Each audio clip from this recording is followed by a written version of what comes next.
Hi everyone, welcome back to my channel. সেই দিনকে সকালটা হয়েছিল আমার ভাগ্নির ডাক থেকে। বেলা তখন 10টা বাজে, আমার ঘুম তখনও শেষ হয়নি। আর এই যে আমার বড় ভাগ্নি আমাকে ডাকতে চলে এসেছিল, তাই কোনোরকম ব্রাশটা করে ফ্রেশ হয়ে তো আমি চলে গেছিলাম বড় কাকিদের বাড়ি সকালের ব্রেকফাস্টটা সারতে। গিয়ে তো নিম্মি রানীর সাথে একটু ঝগড়া করে নিয়েছি, যে জন্য ম্যাডাম আমার উপর ক্ষেপে বোম হয়ে গেছে, তাই কথাই বলছে না। যেহেতু আমি নিজেই রাগিয়েছি, তাই আমাকেই রাগটা ভাঙাতে হবে, সেই কারণে এখন সেই প্রসেসটাই চলছে।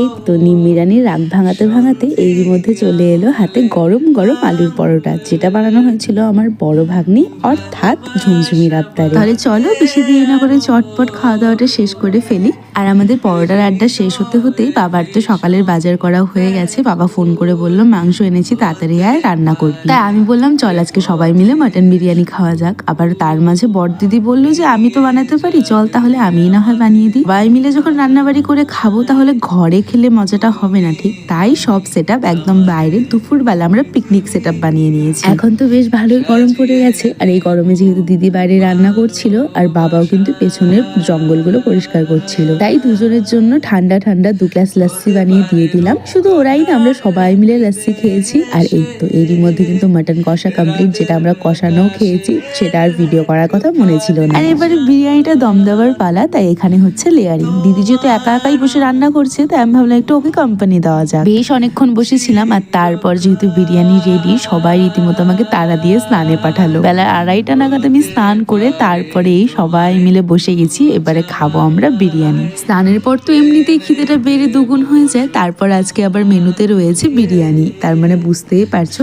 পেটে রীতিমতো চুচু দৌড়াতে শুরু করেছে। এই তো পেয়ে গেছি বিরিয়ানি, গরম গরম বিরিয়ানি, তার সাথে আলু। আর এতটাই গরম ছিল যে আমি ভেঙে একটু দেখাতে যাবো কি ভাঙতেই পারছিলাম না। প্রথমবার তো চেষ্টা করে ভাঙতে পারলাম না, দ্বিতীয়বারেও চেষ্টা করে ভাঙতে পারিনি, তাই একদম ভেঙে নিয়ে ভিডিওটা শুরু করেছি। তবে গরম গরম বিরিয়ানি খাওয়ার কিন্তু মজাই আলাদা, তাই না বলো? তাই একটু মাটন, একটু আলু, আর তার সাথে বিরিয়ানি, আর স্যালাড তো ছিল। সবকিছু মিলিয়ে একটা রাজকীয় বাইট করে এবার হচ্ছে মুখে দেবার পালা। সত্যি বলতে ভীষণ টেস্টি হয়েছিল। যে কোনো রেস্টুরেন্ট বা দোকানের বিরিয়ানি তো ভালো হয়, নো ডাউট, তবে বাড়ির বিরিয়ানির টেস্টটা না আলাদাই হয়। আর আজকের বিরিয়ানিটা সত্যি ভীষণ ভালো হয়েছিল।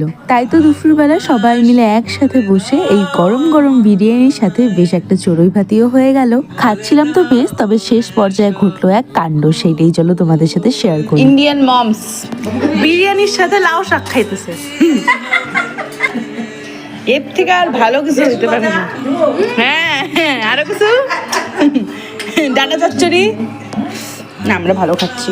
দুপুরে খাওয়া শেষ করে যেহেতু দিদিরা চলে এসেছিল আর নিম্মি আমার সাথে ঘুমিয়েছিল, উনি এমন কান্না শুরু করেছে, ব্যাস আর ঘুম হলো না, তাই ওনাকে নিয়ে